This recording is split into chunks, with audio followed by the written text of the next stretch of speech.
वो बेटे के सर पर हाथ फेरती रहीं, फिर भराई हुई आवाज़ में बोली, एक बात कहूँ जे, अगर तू चाहता है कि तेरी बहनों को सरेआम नंगा कर दिया जाए, अगर तू चाहता है कि तेरी माँ को जिंदा जला दिया जाए, अगर तू चाहता है कि तेरे पिताजी को हाथी के पाँव से रौंद कर मार दिया जाए, तो तेरा दिल जो चाहे तू कर, हम तेरी खुशी के लिए मर जाएंगे। और अगर तू चाहता है कि ये सब कुछ ना हो तो अपने दिल पर पत्थर रख ले।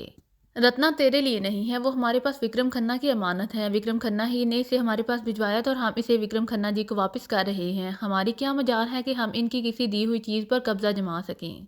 मगर वो कौन है? क्या वो पिताजी के दोस्त की बेटी नहीं है? बिल्कुल नहीं। तो ये नाटक क्यों रचाया गया? विक्रम खन्ना महाराज के हुक्म से, यकीन कर ले, हम तुझे संसार के सारे सुख देने के लिए तैयार हैं, मगर वो तेरी नहीं हो सकती, समझ रहा है ना?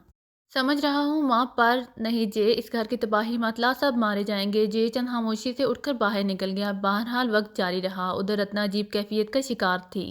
विक्रम खन्ना तो इसे जरा बराबर भी पसंद नहीं था। हाँ, महल की आन बान शान देकर वो जरूर मुतासिर हुई थी। शादी के दिन करीब आते जा रहे थे और इसका तरद्दुद बढ़ता जा रहा था, लेकिन श्रद्धावती भला उससे दूर कब हुई थी? अपने भयानक रूप में उसके पास पहुंच गई। क्या बात है, मैं तेरे चेहरे पर खुशी के साए नहीं देख रही रत्ना, मैं बड़ी परेशान हूँ। एक तो मुझे इस बात पर हैरत होती है कि किसी को कुछ समझाओ, किसी को कुछ देना चाहो तो खामोशी से कुछ लेने की बजाय वो इधर उधर की बातों में गुम हो जाता है। अरे बावली, कह दिया है तुझसे कि इक़्तिदार का सिरा हाथ में आ जाने दे। इक़्तिदार की डोर हाथ में आ जाए तो संसार मिल जाता है।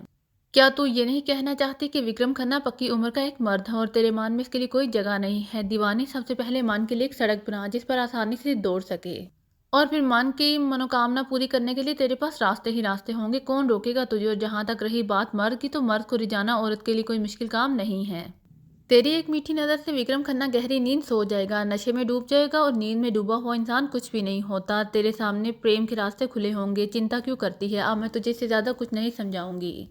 मेरा मन अंदर से डरता है, तो इसकी भी चिंता ना कर। मेरे लिए तेरे मन में उतर जाना कोई मुश्किल काम नहीं है। मैं तो सोचती थी कि तुझे तन्हाई दे दूं, पर तेरी मर्जी है तो तन्हाई नहीं चाहती तो ना सही। आज से मैं तेरे अंदर रहूंगी और तू मेरे इशारों पर चलेगी। ये ज्यादा अच्छा होगा। शिरदावती, भगवान के लिए तुम ऐसा ही करो। श्रद्धा के होंठों पर मुस्कुराहट फैल गई। चंद लम्हों के बाद उसने इंसानी रूप इख्तियार कर लिया। चुड़ैल सामने खड़ी हुई थी। इसने कोई मंत्र पढ़कर फूंका, दोनों हाथ सामने किए और इसके बाद आहिस्ता आहिस्ता चक्कर काटने लगी। वो घूम रही थी और इसकी रफ्तार तेज होती जा रही थी, यहाँ तक कि वो इतनी बर्क रफ्तारी से घूमने लगी जैसे बिजली से चलने वाली कोई मशीन हो। इसके साथ से इसका पूरा वजूद एक सफ़ेद लकीर की शक्ल इख्तियार करता जा रहा था। ये सफ़ेद लकीर धुएं में तब्दील हुई और फिर इसमें लचक पैदा होने लगी। रत्ना खामोशी से खड़ी ये भयानक मंजर देख रही थी। लकीर का पहला सिरा इसकी नाक के करीब पहुंचा और फिर धुएं की ये लकीर इसकी नाक में सिमटने लगी। रत्ना को अपना सर भारी महसूस हो रहा था। आहिस्ता आहिस्ता धुआं इसके पूरे वजूद में उतर गया। वो लहराने लगी और थोड़ी देर के लिए गहरी नींद सो गई। फिर किसी के नर्म हाथों ने उसे जगाया। हाथ नर्म नहीं थे, लेकिन इसे इस तरह छू रहे थे जैसे वो मोम की बनी हो और टूट जाने का खतरा हो। एक जवान, खूबसूरत और हसीन चेहरा जिस पर एक सोगवार सी कैफियत थी, वो हड़बड़ा कर उठ गई। ये चेहरा जे चंद का था। जे चंद अफसुर्दा सा उसके सामने खड़ा हो गया। फिर उसने शर्मिंदा लहजे में कहा, कभी ऐसा ना करता, मैं कभी तुम्हारे पास ना आता रत्ना, पर ये जो मन होता है ना, अंदर से अपने बस में नहीं होता। इंसान होने के नाते इतना तो कम से कम बता दो कि मन ऐसे बेकाबू हो जाए तो इसे काबू में कैसे किया जा सकता है। इससे पहले कि रत्ना कुछ बोलने की कोशिश करती, इसके अंदर से शिरदा बोल पड़ी। आवाज रत्ना की थी, जंबिश रत्ना की थी, लेकिन सोच शरदा की थी। रत्ना की मुस्कुराती निगाहें जो रत्ना की नहीं थी बल्कि शरदा की थी, जे चंद पर पड़ी और इसने कहा, जे चंद, गर्म खाने से होंठ जल जाते हैं, बहुत से नुकसानात होते हैं, जबकि ठंडा करके खाओ तो खाने की लज्जत का एहसास भी होता है और पता चलता है कि खाने में क्या लज्जत है। सो यूं करो कि मन को शांत करो। मैंने तुमसे पहले भी कहा था और अब भी कह रही हूँ कि मेरे मन में तुम्हारे लिए बड़ी जगह है। कम से कम मुझे वो तो करने दो जिससे रास्ते हमवार हो जाए। मगर मैं अपने मन को क्या करूँ? तुम मुझसे दूर हो जाओगी रत्ना। मेरा मन चाहता है कि मैं आत्महत्या कर लूँ। अगर तुम्हारा दिल चाहता है तो तुम ऐसा जरूर करो। दिल की बात मान लेनी चाहिए। दिल की माननी मानकर तुम आत्महत्या कर लो, दुनिया के झगड़ों से आज़ाद हो जाओगे। और अगर मेरी बात मानना चाहते हो तो हकीकतों को समझो, हकीकतों को सोचो। हो सकता है कि आने वाला वक्त तुम्हारे लिए बहुत से चिराग रोशन कर रहा हो। जय चांद ने गर्दन झुका ली, लेकिन दूसरे लम्हे जो कुछ हुआ वो शायद खुद इसके तस्वुर में भी नहीं था। अचानक ही रत्ना आगे बढ़ी थी और इसने जय चांद की गर्दन में बाहें डालकर इसे अपने बिल्कुल नजदीक समेट लिया था। जयचंद काम कर रह गया, रत्ना ने इसकी आंखों में देखते हुए कहा। हाँ जयचंद, मैंने तुमसे कह दिया है मैं तुम्हारी हूँ, लेकिन इससे पहले मुझे वक्रम खन्ना की होना पड़ेगा, वरना ना तुम मुझे हासिल कर पाओगे ना मैं तुम्हें। जयचंद चला गया तो श्रद्धा ने रत्ना के वजूद में मुस्कुराते हुए कहा, अगर तू ऐसा ना करती रत्ना, या मैं ऐसा ना करती, तो वाकई ये सब कुछ ना हो पाता। रत्ना ने कहा, मैं नहीं जानती कि तुम कौन हो श्रद्धा, पर एक बात कहे बगैर नहीं रह सकती। तुम्हारी वजह से मुझे बहुत आसानी हो गई है और अब मुझे जीने से डर नहीं लगता। बस जो मैं कहती हूँ खामोशी से वो करती रहो, इसमें ज़रा बराबर भी कोई हरकत ना करना। रत्ना विक्रम खन्ना की पत्नी बनकर हवेली पहुंच गई और विक्रम खन्ना ने शर्मो हया को बुलाए ताक रखकर ऐसा जश्न मनाया कि देखने वाले देखते रह गए। पार्वती जलकर हाँकस्तर होगी। संध्या और पूरनमासी की आंखें आंसुओं से जल थल हो गईं। ये कौन थी, इनका किरदार क्या था, ये बात आगे चलकर ही खुल सकेगी। लेकिन पार्वती विक्रम खन्ना की वो बीवी थी जिसके बारे में सबको मालूम था। बेइज्जती तो इसी की हुई थी, लेकिन दुनिया ये बात नहीं जानती कि हर अमल का रद्द-ए-अमल जरूर होता है। विक्रम खन्ना सोचता था कि वो जमाने भर का अय्याश है, हुस्न जमाल की देवियां इसके सामने नाक रगड़ती हैं, लेकिन कुछ और भी था। पार्वती को बहुत चाहा जाता था। वो एक जमाने में विक्रम खन्ना की मनपसंद औरत थी, लेकिन खुद इसके मान का मोहन कोई और ही था। उसके दिल पर किसी और का राज था, और जिसका राज था इसका नाम सूर्य मखट था। सूर्य मखट पूरी तरह पार्वती के दिल व दिमाग में रचा बसा था, और पार्वती ने एक लम्हे के लिए इसे अपने दिल से नहीं निकाला था। विक्रम खन्ना अपने रंगरलियों में मसरूफ रहता था, तो पार्वती भी अपने मनमोहन को मुख्तलिफ तरीकों से अपने पास बुला लेती थी। आज जब विक्रम खन्ना नई नवेली रत्ना के साथ हिजला रूसी में मौजूद था, तो रहायशगाह के खुफिया दरवाजे से सूर्य मखट भी पार्वती के पास पहुंच गया। सूर्य मखट को आज ये महसूस हुआ कि पार्वती के चेहरे पर इसके लिए इस्तकबाल के लिए वो तासुर नहीं है जो हुआ करता था। इसने कहा, क्या बात है, तुम्हारा मन कुछ परेशान लगता है। मैं समझ गया हूँ, आखिर वो तुम्हारा पति है, दौलतमंद है। बेचारा सूर्य मखट क्या चीज़ है, ये बात नहीं है सूर्य मखट। इस लड़की ने मेरे मन के कमल मुरझा दिए हैं। मैं कांटों के बिस्तर पर लौट रही हूँ, और जब मैं कांटों के बिस्तर पर लौटता था, मेरा ख्याल तो ये है कि अब तुम्हें खुश हो जाना चाहिए। बूढ़ा गिद्ध इस हसीन लड़की के बदन को नोचेगा और इसकी आबरू मेरी आगोश में होगी।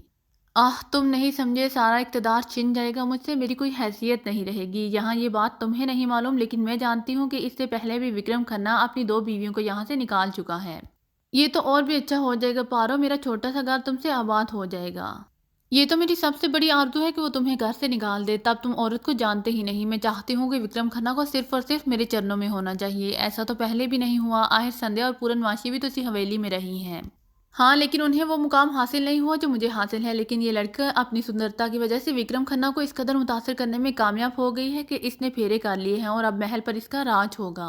सूर्य मखट ने वाकई पहली बार इस औरत को देखा था। ये लड़की जो इससे कहती थी कि ये कीमती हवेली और इसमें मौजूद आला दर्जे का फर्नीचर, ये सब बेकार चीजें हैं। इसे सूर्य मखट की मोहब्बत हासिल हो जाए, एक छोटा सा कच्चा घर इसे मिल जाए, तो सूर्य मखट इसके लिए संसार का सबसे कीमती इंसान है। वाकई वो सच कह रही थी। सूर्य मखट औरत को नहीं समझता, जबकि सूर्य मखट को अपनी कहानी, अपना माजी मोहब्बत से भरपूर मिला था। एक ऐसी अनोखी हैसियत का मालिक जिसे एक मखसूस रवायत भी कहा जा सकता है।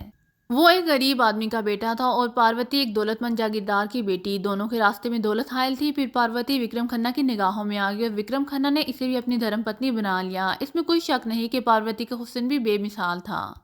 लेकिन विक्रम खन्ना इससे पहले भी ऐसे बहुत से खेल खेल चुका था, और सब ही जानते थे कि पार्वती का इक़्तिदार भी आखिर एक दिन खत्म हो जाएगा। सूर्य मखट हर कीमत पर पार्वती का कुर्ब चाहता था। वो जानता था कि पार्वती दौलत की तलवार से कत्ल हो गई है। वो मुकाम उसे किसी तौर पर हासिल नहीं हो सकता जिसका वो ख्वाहिशमंद था। लेकिन बहरहाल इसने पार्वती का पीछा नहीं छोड़ा, और इधर उधर की कोशिशें करके वो एक मजबूत हैसियत से विक्रम खन्ना की हवेली में दाखिल हो गया। यहाँ उसने हवेली के निगरान की हैसियत से नौकरी कर ली थी, और एक बासलाहियत आदमी बनकर विक्रम खन्ना का एतमाद हासिल कर लिया था। ऐसी सूरत में इसे अंदर आने जाने में कोई दिक्कत नहीं हुई, और पार्वती तक पहुंचने के तमाम रास्ते खुल गए। लेकिन पार्वती ने हमेशा इससे यही कहा कि वो सोने की इस दीवार में कैद है और रवायात की भेंट चढ़ गई है। विक्रम खन्ना के बारे में अब खुद सूर्य मखट को भी मालूम था कि वो याश तबाह आदमी है। आज पार्वती इसकी मंजूर नजर है, तो कल कोई दूसरी भी हो सकती है। बल्कि विक्रम खन्ना की फितरत के मुताबिक सूर्य मखट तो इस बात का मुंतजिर था कि कब पार्वती का बुक विक्रम खन्ना के सर से उतरता और कब इसकी तकदीर के सितारे जागते हैं। लेकिन अब सूरत हाल बड़ी अजीब सी हो गई थी। पार्वती रत्ना से रकाबत का शिकार हो गई थी। ये बात सूर्य मखट के लिए हैरत का बायस थी। एक तरफ इसके दिल में ये एहसास भी था कि पार्वती जो कहती है कि इसे विक्रम खन्ना से कोई लगाव नहीं है और वो सिर्फ सूर्य मक्कड़ को चाहती है, तो अब एक और औरत के आ जाने से ये रकाबत कैसी। अब वो ही इन्हीं तमाम सोचों में डूबा हुआ था कि पार्वती ने कहा, सुनो सूर्या, मेरा एक काम कर दो, जीवन भर तुम्हारा एहसान मानूंगी। क्या काम कराना चाहती हो तुम? रत्ना को मौत के घाट उतार दो ताकि मेरा रास्ता साफ हो जाए। सूर्य मक्खड़ ने बड़ी बड़ी आंखों से पार्वती को देखा और बोला, ऐसा कैसे हो सकता है? तुम यही कहते रहे हो सूर्या कि तुम मुझे चाहते हो। मेरे लिए तुम्हें ये करना होगा। अगर तुम्हारे मन में ये बात है कि मैं विक्रम खन्ना को चाहती हूँ तो अपने मन से ये बात खुरच कर फेंक दो। ऐसी कोई बात नहीं है। मैं औरत हूँ। यहाँ राज हवेली में दूसरी औरतों के साथ जो कुछ हो चुका है वही अगर मेरे साथ भी हुआ तो भला मुझ में और दूसरी औरतों में क्या फर्क रहेगा? मैं ये कैसे बात महसूस करूंगी कि एक शख्स मुझसे इतना प्रेम करता है कि मेरे लिए संसार का हर काम कर सकता है। मैं इक़्तिदार चाहती हूँ। मुझे पर नाम लाल से कोई लगाव नहीं है, लेकिन औरत हमेशा अपनी बर्तरी की ख्वाहिशमंद होती है। मैं किसी और की बर्तरी नहीं देख सकती। आज मैं तुमसे अपनी मोहब्बत की कीमत मांगती हूँ। सूर्या बोलो, ये कीमत मुझे दोगे? लेकिन पार्वती जरा गौर तो करो, क्या कह रही हो तुम? सिर्फ मेरी बात का जवाब दो। क्या तुम मेरे लिए ये कर सकते हो? मैं अपनी जान दे सकता हूँ तुम्हारे लिए, लेकिन किसी और की जान नहीं ली जाएगी। मुझे तुम्हारी जान की ज़रूरत नहीं है। सुनो सूर्या, मेरे तुम्हारे प्रेम का बंधन इसी तरह बंधा रह सकता है अगर तुम मेरा काम कर सकते हो तो आइंदा मेरे पास आना, वरना खामोशी से ये हवेली छोड़कर निकल जाना। क्योंकि इसके बाद यहाँ की फिजा तुम्हारे लिए साजगार नहीं होगी। औरत बपरी हुई नागिन बन गई थी और सूर्या मक्खर सोच रहा था कि जिंदगी देने की चीज़ है, लेने की नहीं। शायद कोई ऐसा मौका आ जाता कि पार्वती के लिए जान की बाजी लगाना पड़ती तो वो ऐसा कर डालता। लेकिन किसी और की जान लेना किसी मोहब्बत करने वाले के लिए मुमकिन ही नहीं है। क्या सोच रहे हो? पार्वती फिर पंकारी। मुमकिन नहीं है पार्वती, जो कुछ तुम कह रही हो वो मुमकिन नहीं है। तो फिर जाओ, बस इतना ही कर सकती हूँ तुम्हारे लिए कि खामोशी से तुम्हें यहाँ से निकल जाने दूँ। जाओ, चले जाओ। सूर्या मक्खर ने सोचा कि इस वक्त यहाँ से निकल जाए। औरत नागिन से ज्यादा जहरीली होती है, डांस लिया तो बाल भी ना खा सकेगा। इसमें कोई शक नहीं कि बात सिर्फ पार्वती ही की नहीं, संध्या भी विक्रम खन्ना की मंजूर नजर थी। ये अलग बात थी कि संध्या को आंख के गिर्द फेरे नहीं लगाने पड़े थे, लेकिन इसे राज रानियों जैसा ही मान हासिल था और विक्रम खन्ना ने इससे वादे किए थे कि मन की नीयत तो वही है। यही कैफियत पूरनमाशी की भी थी। इन दोनों को भी इसी जगह जगह मिली थी और बड़ा मसला हल हो गया था। विक्रम खन्ना समझा था कि सिर्फ वही अपनी मनमानी कर रहा है, लेकिन ऐसी बात नहीं थी। यहाँ आवे का आवा ही बिगड़ा हुआ था और अब वो यहाँ आ गई थी जो इन सबसे इक्तदार छीन लेगी। पूरनमाशी अपने हुस्न में बेमिसाल थी और इसने अपने लिए बंदोबस्त कर रखा था। हालांकि वो अब भी बेपनाह खूबसूरत थी। अब भी इसका वजूद गुलाब के फूल की तरह खिला हुआ था, जिसकी एक महक देखने वाले को मशहूर कर देती थी। विक्रम खन्ना ने खुद इस बात का एतराफ़ किया था कि पूरनमाशी दर हकीकत पूरनमाशी का चांद है और इसका कोई मुकाबला नहीं कर सकता। इसके सबूत भी मिले थे, मगर रत्ना ने सारे चिराग बुझा दिए। पूरनमाशी का माजी तरह मुख्तलिफ था। हुस्न और जमाल में यकता मजबूत बदन की मालिक ये लड़की एक ऐसे ज्योतिषी की बेटी थी जिसका ताल्लुक बराह रास्त सितारों से था और जो पेशन गोई वो कर देता था इसकी बेमिसाल होती थी। इस ज्योतिषी के जरिए धर्मा महाराज ने इसकी जान पहचान हुई थी। धर्मा सिंह महाराज बड़ी पुरस्कार शख्सियत के मालिक थे। घनी दाढ़ी, चढ़ी हुई मूंछें, अंगारों की तरह दहकती हुई सुर्ख आंखें, जिन्हें जब पूरनमाशी ने पहली बार देखा तो इनका तस्वर करके लरज जाती थी। धर्मा सिंह महाराज ने एक बार कहा था, पूरनमाशी तेरा पिता ज्योतिषी है, सितारों का हाल जानता है, मगर हम वो हैं जिसकी मुट्ठी में सितारे होते हैं। हम सितारों की तरतीब बदल सकते हैं। और सुन, कभी हमारी ज़रूरत पेश आई तो हमें पुकार लेना। तेरी एक आवाज़ पर हम आ जाएंगे। हम बेकर्ज नहीं हैं। अगर तू हमसे कोई काम लेगी तो इसका मुआवजा लेंगे। तो इससे मुआवजा क्या होगा ये इस समय बताएंगे जब तेरे किसी काम आए। धर्मा सिंह महाराज को याद करके पूरनमाशी एक अजीब से एहसास का शिकार हो गई थी। पहले तो धर्मा सिंह महाराज इसे बहुत बड़े धर्मदास लगे थे, लेकिन अब जब वो ज़माने से आशना हो गई थी तो धर्मा सिंह की आंखों का मफहूम भी उसकी समझ में आ गया था। अलबत्ता वो जितने भयानक थे, इसे याद करके पूरनमाशी हमेशा ही लरज जाती थी। इसके पिता ने इसे ये भी बताया था कि धर्मा सिंह बड़े गयानी हैं, सैकड़ों बेर इनके कब्जे में हैं और वो अपने बैरों से जो काम चाहे ले सकते थे। जब वो जिंदगी की हकीकतों से आशना हुई थी तो धर्मा सिंह महाराज की आंखों का भी इसने जायजा लिया था और आलमी तसव्वुर में इन आंखों का अंदाजे से मालूम हो गया था। वो आंखें इससे कुछ तलब कर रही थी। वो औरत थी और इन आंखों का मतलब अब समझ गई थी। एक लम्हे के लिए इसके दिल में ख्याल आया कि अगर वो धर्मा सिंह महाराज से राब्ता कायम करे और इन्हें अपनी मुश्किल बताए तो हो सकता है वो इसकी मदद करें। लेकिन ये भी वो जानती थी कि धर्मा सिंह इससे क्या तलब कर सकते हैं। फैसला ये करना था कि इज्जत और आबरू की कीमत पर अपना इक़्तिदार दोबारा हासिल किया जा सकता था। दिल के अंदर छुपे हुए शैतान ने इसे मशवरा दिया कि इक़्तिदार ही सबसे कीमती चीज़ है। इसे तो इससे पहले ही धर्मा सिंह महाराज से राब्ता कायम करके सारे चिराग बुझा देने चाहिए थे। बाकी क्या है, एक हक सिर्फ विक्रम खन्ना ही को हासिल हो सकता है। बहरहाल इसने फैसला कर लिया कि अब कुछ नहीं, बस धर्मा सिंह महाराज को यहाँ लाना ही होगा और इसके लिए इसने अपने तौर पर फैसले कर लिए। मगर बदनसीब इस बात से नावाकिफ थी कि बात ऐसी लड़की की नहीं है जो विक्रम खन्ना जैसे जागीरदार की जागीर पर कब्जा जमाने के लिए यहाँ पहुंच चुकी है, बल्कि इस लड़की के वजूद में एक ऐसा शैतान मौजूद है जिसे शिकस्त देना आसान काम नहीं होगा। अगर वो इस शैतान के मुकाबले आएगी तो इसे बहुत खौफनाक कुव्वतों का मुकाबला करना पड़ेगा और ये नहीं कहा जा सकता कि वो इन खौफनाक कुव्वतों पर काबू पा सकेगी या नहीं। लेकिन बहरहाल औरत थी, फैसले करना बहुत मुश्किल काम होता है। इसने यही फैसला किया था कि अपने मेके जाएगी और धर्मा सिंह से राब्ता कायम करेगी। औरत जब इंतकाम पर आती है तो फिर इसे वो अपने आप पर काबू नहीं रहता और कभी कभी इंतकाम की तकमील के लिए वो अपना सब कुछ लुटाने पर आमादा हो जाती है। पूरनमाशी ने भी आखिरी फैसला यही किया था। उधर विक्रम खन्ना रत्ना में गुम होकर दुनिया की हर शय को भूल गया था। रत्ना जिंदगी की इन हकीकतों से आशना हुई थी जिनसे पहले इसका वास्ता नहीं पड़ा था, लेकिन अब इसके वजूद में एक शैतान समाया हुआ था। शरदा इसकी उस्ताद थी और इसे बुरे बुरे मशवरे देती रहती थी। उसने रत्ना के वजूद में कहा था, ये बूढ़ा खुसर तेरे जज्बात की पजीदाई नहीं कर सकता। जवान होने को जवान होन दरकार होता है। इस वक्त तेरे लिए जे चंद जीवन की बाजी लगाने के लिए तैयार है। उसके मन को मैला ना कर, जरा सी अकल से काम ले। विक्रम खन्ना को बेवकूफ़ बनाना आसान काम है। इसे अपनी सुंदरता के जाल में इस तरह फांद से कि वो अक्ल हुर से आरी हो जाए, तेरे अलावा किसी और के बारे में ना सोच सके। और वह जब तेरी मुट्ठी में आ जाए तो तेरा फर्ज होगा कि जे चांद के लिए रास्ता साफ कर दे। ये रास्ता तू कैसे साफ करेगी ये मैं बताऊंगी। ठीक है श्रद्धा, मुझे क्या करना चाहिए? विक्रम सिंह को ये एहसास दिला दे कि तू इसकी दीवानी है, तो फिर वो तेरा दीवाना हो जाएगा, श्रद्धा ने कहा और रत्ना के होंठों पर मुस्कुराहट फैल गई। माजी की बहुत सी कहानियां इसके जहन में आ गई थीं। कभी कभी दिलो दिमाग पर कोई तासुर उभरता, लेकिन इस वक्त वो इतनी अलर्ट थी कि इस तासुर को सही तौर पर समझ भी नहीं पाई थी। अलबत्ता वो दुनिया सास हो गई थी। उसे पता चल गया था कि जिंदगी के नशेबो फराज क्या होते हैं। हकीकत यह है कि रत्ना बजाते खुद तो कुछ भी नहीं थी। वक्त ने इसे डायन बना दिया था। इंसानी होन इसकी ज़रूरत बन गया था और भला इसे आप गुनहगार क्या कहेंगे, जिसने माँ के दूध की बजाय माँ का खून पिया हो। रत्ना इस कदर गुनहगार नहीं थी। ये अलग बात है कि जिस कैफियत का वो शिकार हो गई थी, इसके बाद इंसानी खून इसकी ज़रूरत बन गया था। ना जाने ज़िंदगी में कैसे कैसे अनोखे और पुरस्कार वाक़यात का इसे सामना करना पड़ा था। ये भी तकदीर ही का एक हिस्सा होता है। विक्रम खन्ना ने इससे कहा, रत्ना यहाँ आकर तुम खुश तो हो ना? श्रद्धा ने ये महाज संभाल लिया और रत्ना की आवाज़ में बोली, महाराज हजारों जीवन वार दूं आप पर, आपने मुझे जो मान दिया है वो बेमिसाल है। शुक्रगुजार हूँ आपकी। नहीं रत्ना, शुक्रगुजार तो हम तुम्हारे हैं कि तुमने हमें कबूल कर लिया। महाराज आप जो कुछ भी कहें, पर नहीं रत्ना, हमें अपने दिल की बात कहने दो। जी महाराज, रत्ना यहाँ तुम्हारे दुश्मन भी हैं।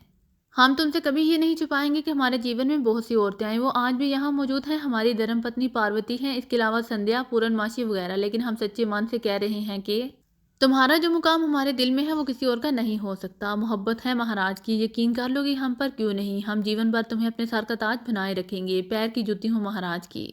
नहीं रत्ना, ऐसा न कहो। अच्छा रत्ना, तैयार हो जाओ, हम जरा सैरो सियाहत के लिए जा रहे हैं। कहाँ महाराज? अभी ना पूछो, जब हम तुम्हें अपनी मनपसंद जगह ले जाएंगे तब तुम्हें पता चलेगा। जी महाराज, रत्ना ने जवाब दिया। विक्रम खन्ना इसके पास से चला गया तो श्रद्धा ने रत्ना के वजूद में कहा, खूब, तू तो बड़ी सियानी निकली रे, मेरी सारी बातों पर अमल कर रही है, बहुत समझदार है तू। कुछ दिनों के लिए यहाँ से निकल जाना ज़्यादा अच्छा होगा, क्योंकि यहाँ जो खिचड़ी पक रही है पक जाए। कैसी खिचड़ी? बस तू ये समझ ले कि मैं हजार आंखों से तेरी हिफाजत कर रही हूँ, तो किसी की बात की फिक्र ना करना। श्रद्धा बोली और रत्ना खामोश हो गई। विक्रम खन्ना ने सफ़र की तैयारियां बांध ली थी। वो राजनवास जा रहा था। राजनवास एक बहुत ही खूबसूरत इलाका था और विक्रम खन्ना ने वहाँ एक मंदिर बनवाया था जो राज मंदिर के नाम से मशहूर था। राज मंदिर में स्वामी अमरपाल रहते थे और स्वामी अमरपाल से विक्रम खन्ना की बड़ी अकीदत थी। साल में 1 या 2 बार वहाँ ज़रूर जाता था। स्वामी इसके पुरखों के साथी थे, लंबी उम्र लेकिन सेहत काबिल रश। फिर राजनवास ऐसी हसीन जगह थी कि जो एक बार वहाँ जाता उसका वापस आने को दिल ही नहीं करता था। रत्ना जब राजनिवास पहुंची तो इसका रवा रवा खुश हो गया। अब वो जिंदगी की सारी चीज़ों में दिलचस्पी लेने लगी थी और इसे यह माहौल बेहद हसीन लग रहा था। राजनिवास में विक्रम खन्ना का अपना एक खूबसूरत मकान था जिसमें दर्जनों मुलाजिम रहा करते थे। बहरहाल यहाँ आकर रत्ना बहुत ही खुश हुई। विक्रम खन्ना ने इसे राजनिवास की सैर कराई और फिर एक दिन वो इसे मंदिर ले गया। वो राज मंदिर के अकबी दरवाजे से दाखिल हुआ तो रत्ना का हाथ पकड़े हुए था। रत्ना खामोशी से अंदर दाखिल हो गई तो अचानक इसके अंदर मौजूद श्रद्धा ने घबराते हुए कहा, अरे रत्ना, ये तू कहाँ आ गई? क्यों? ये तो बहुत खूबसूरत जगह है। राजनवास की बात नहीं कर रही हूँ तो फिर? राज मंदिर की बात कर रही हूँ। ये मंदिर है रत्ना, मंदिर है तो क्या हुआ? परेशानी की क्या बात है यहाँ आने में? पागल, तू नहीं जानती, परेशानी ही परेशानी है यहाँ। मगर मेरी बात तो सुनो श्रद्धा, खामोश हो जा, खामोश हो जा। देख वो पुजारी आ रहे हैं। अरे मैं तो मर गई। रत्ना की समझ में नहीं आया कि श्रद्धा पर क्या काम टूट पड़ी थी, लेकिन बहरहाल इसने कोई सवाल नहीं किया था। इधर शायद पुजारियों ने विक्रम खन्ना को पहचान लिया था। बड़े अदब एहतराम से पेश आ रहे थे वो। फिर एक पुजारी ने कहा, महाराज अमरपाल महाराज को तो आपके आने से पहले ही आपके बारे में मालूम हो गया था। 4 बार पूछ चुके हैं कि विक्रम खन्ना नहीं आए राज मंदिर। हाँ, स्वामी जी से मिलने के लिए बड़ा मन तड़प रहा था, लेकिन बहरहाल थोड़ी सी देर हो गई। हमें माफ़ी मांग लेंगे स्वामी जी से। फिर विक्रम खन्ना रत्ना को लिए हुए स्वामी अमरपाल के पास पहुंचा। लंबा काद, खूबसूरत तन बदन, शख्सियत देखने के काबिल, सुर्ख सफेद रंगत, बेमिसाल। लेकिन रत्ना को देखकर अमरपाल जी इस तरह चौंके थे कि खुद विक्रम खन्ना भी हैरान रह गया था। इसने रत्ना से कहा, रत्ना, स्वामी जी के पाँव छुओ। नहीं नहीं रत्ना, हमारी बेटी है, हम बेटियों को पाँव नहीं छूने देते। आओ बैठो। स्वामी अमरपाल इस तरफ रत्ना की तरफ देख रहे थे कि खुद विक्रम खन्ना को हैरत हो रही थी। अमरपाल ने कहा, हमें पता चल गया था कि तुम आए हो, इंतजार कर रहे थे हम तुम्हारा। जी महाराज, रत्ना मेरी धर्म पत्नी है, मैं इसे राजनिवास की सैर करा रहा हूँ। माफ़ी चाहता हूँ, आपके पास आने में देर हो गई। नहीं कोई बात नहीं रत्ना बेटी, तुम ठीक हो? जी महाराज, रत्ना ने जवाब दिया। हम तुम्हारे पिता जैसे हैं, मानती हो ये बात? क्यों नहीं महाराज। यहाँ आई हो, ज़रा तुमसे अकेले में भी मिलना चाहते हैं। रत्ना आपके हुक्म का पालन करेगी महाराज। शुक्रिया विक्रम। रत्ना बेटी को थोड़े समय के लिए यहाँ छोड़ जाओ, हम इस पर दुआ करेंगे, ठीक है? और फिर इन दोनों को मंदिर ही के एक गोशी में कमरा दे दिया गया। रत्ना ने बेचैनी से कहा, स्वामी महाराज मुझे क्यों यहाँ रखना चाहते हैं? रत्ना, वो हमारे दादा माँ है, बड़ी उम्र है इनकी, वो तुम्हें जब तक यहाँ रखना चाहे मैं इनकार नहीं कर सकता।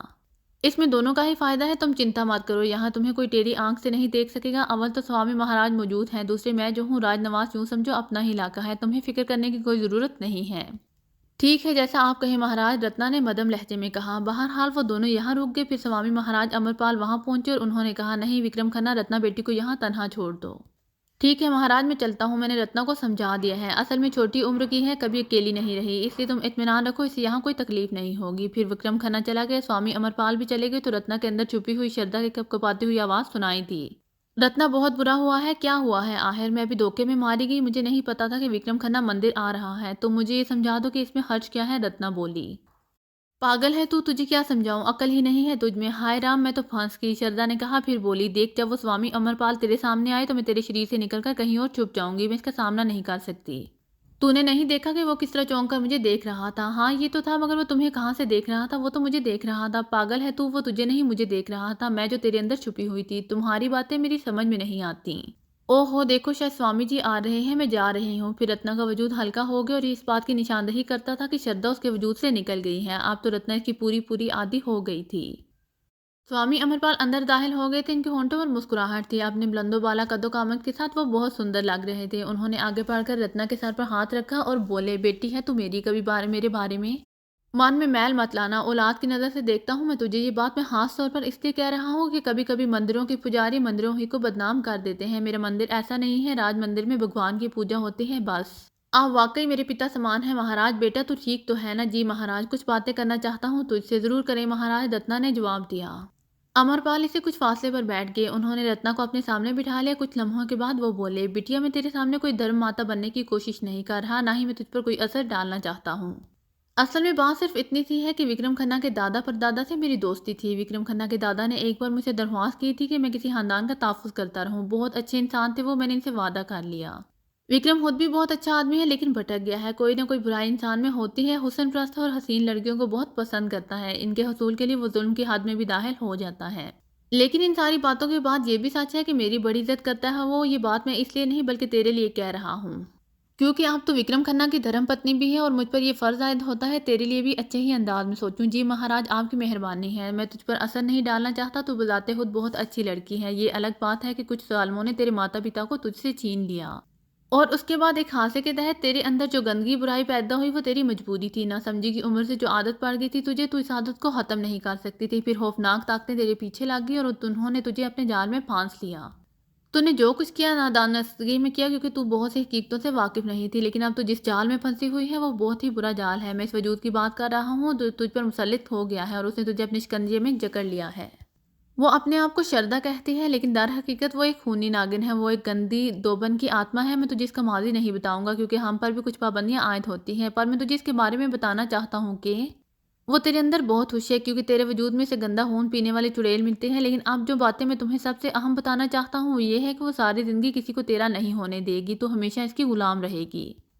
और ये समझ ले कि वो सारी ज़िंदगी किसी को तेरा नहीं होने देगी और तेरी अपनी ज़िंदगी कुछ भी नहीं रहेगी। जो भी तेरी ज़िंदगी में आएगा वो तेरा नहीं, इसका होगा। तो इसे अच्छी तरह जानती है। वो एक भयानक चुड़ैल है। कोई इसे देखेगा तो सिर्फ उससे नफरत करेगा। वो सब कुछ कर सकती है क्योंकि वो काले रूप की मालिक है, लेकिन अपना चेहरा नहीं बदल सकती, अपना रूप नहीं बदल सकती। बस तो इस बात को दिमाग में रखना कि कभी तेरा कोई अपना मुकाम तुझे हासिल नहीं होगा। सिर्फ वो करेगी जो वो चाहेगी। अब तक वही करती रही है। रत्ना अमरपाल की सूरत देखती रही। अमरपाल जो कुछ कह रहा था वो वाकई लग तो सच रहा था और इस वक्त भी रत्ना यही सोच रही थी कि अगर ऐसी ही सूरत हाल है तो उसे क्या करना चाहिए, किस तरह इस मुसीबत से निजात पा सकती है। उसे बड़ा खौफ महसूस हो रहा था। वो बेहद देर तक वो सोचती रही और उसके बाद उसने कहा, लेकिन अमरपाल जी, अब मैं कैसे बच सकती हूँ? तुझे बहुत मेहनत करना होगी, बहुत मुश्किल होगा तुझे इस मुसीबत से निकलना। तू नहीं जानती तेरे साथ आगे चलकर क्या होने वाला है। बस एक बात दिल में रखना कि जो कुछ भी होगा वो इतना गलत नहीं होगा कि फिर तेरे लिए इसे निकलना मुश्किल हो जाए। वो मीठा जहर है और ये जहरीला तेरे वजूद में उतरता रहेगा, समझी? ये जहर तेरे वजूद में बहुत गहराइयों तक जाएगा और आखिर एक दिन तो वो ना रहेगी जो अब है। दुनिया तुझे एक खौफनाक डायन के नाम से याद करेगी। तू सिर्फ एक डायन रह जाएगी।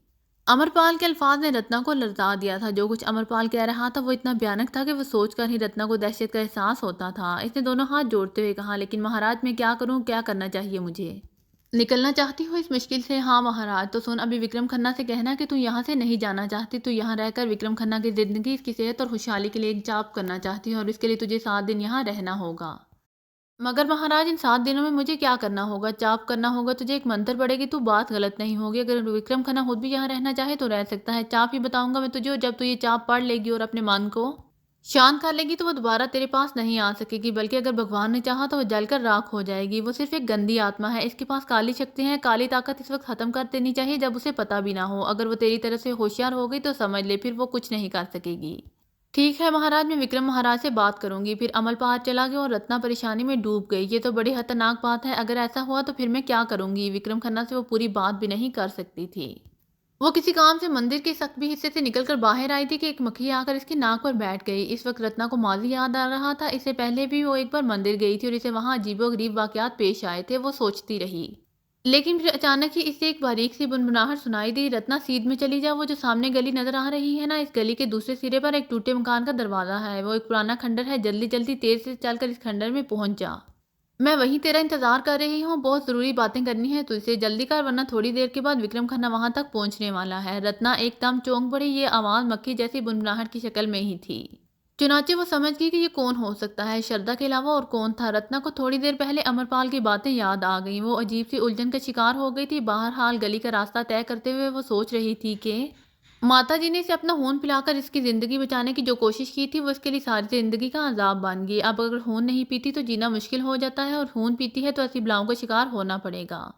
हाय राम, क्या करूं, कैसी मुश्किल में पड़ गई हूँ, कोई है मुझे संभालने वाला। बहरहाल थोड़ी देर के बाद वो खंडिर पहुंच गई और यहाँ इसने पत्थर की एक सील पर श्रद्धा को बैठे हुए देखा। श्रद्धा इस वक्त अपनी असल हालत में थी और बिलाशुबा देखने ही से चुड़ैल मालूम होती थी। बिखरे बाल, भयानक आंखें, काला बजंग चेहरा, अजीब होलनाक शक्ल थी इसकी। रत्ना को एक लम्हे के लिए खौफ का एहसास हुआ तो श्रद्धा ने कहा, ये जगह महफूज है, यह शैतानों का बसेरा है, चुनाचे वो धर्म मात्रा यहाँ नहीं आ सकती। मैंने बाहर पहरा लगा दिया है। क्या बात है शर्जा दी, बदल गया ना दिल तेरा, तेरा क्यों आगे इस चालाक साधु की बातों में। रत्ना का दिल लरस कर रह गया। इसने सोचा, मैं सोचा श्रद्धा सब कुछ जानती है। कुछ लम्हे खामोश रहने के बाद वो बोली, मैं समझी नहीं श्रद्धा जी।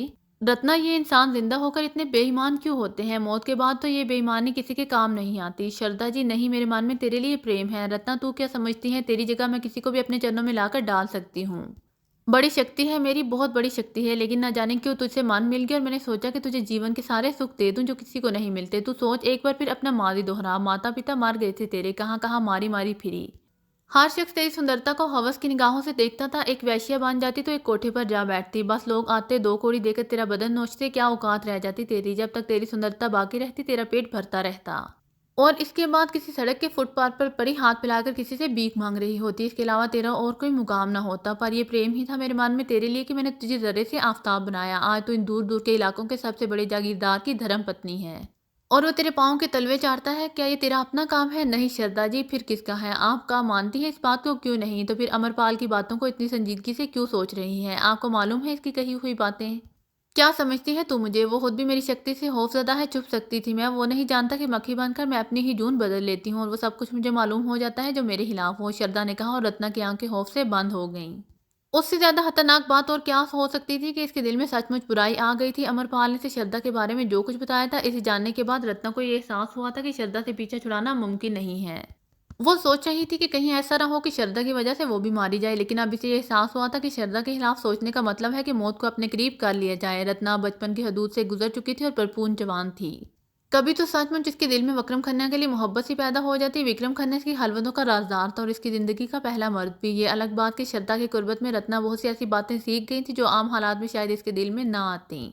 बहरहाल वो सोच में डूब गई कि कहीं श्रद्धा को इसके दिल की बातें मालूम ना हो जाए। जुबान से निकली हुई बातें तो श्रद्धा सुन सकती थी, लेकिन अगर इसे दिल की बातें भी मालूम हो गई तब तो बहुत बुरा होगा। इसी वक्त श्रद्धा बोली, और अब अगर तू सोच रही है, सिर्फ एक ही बात कहूंगी मैं। क्या? रत्ना के मुंह से बेख्तियार निकला, ये कि भाड़ में जा। नहीं श्रद्धा जी, आप मेरे गुरु हैं, माने तब ना। मानती तो हूँ, हाक मानती है। नहीं श्रद्धा जी, सच कह रही हैं आप, आपको बड़ा मानती हूँ और हमेशा मैंने सोचा है जो कुछ आप कहेंगी वही करूंगी। श्रद्धा ने अपनी भयानक शक्ल से रत्ना को देखा और बोली, सच कह रही है तू? एक बात पूछूं श्रद्धा जी? हाँ पूछ। आप मान के अंदर नहीं झांक सकती? क्या मतलब?